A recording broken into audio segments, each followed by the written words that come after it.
Aku sing ning kene tansah ngenteni tresnamu, nanging kowe malah gawe citra ning atiku.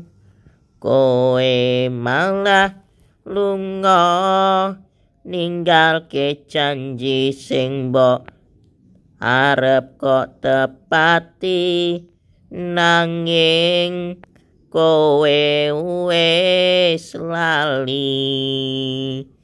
Nyatane kowe wis gawe citra atiku iki, nanging kowe wis lali marang sumpah janjimu kuwi.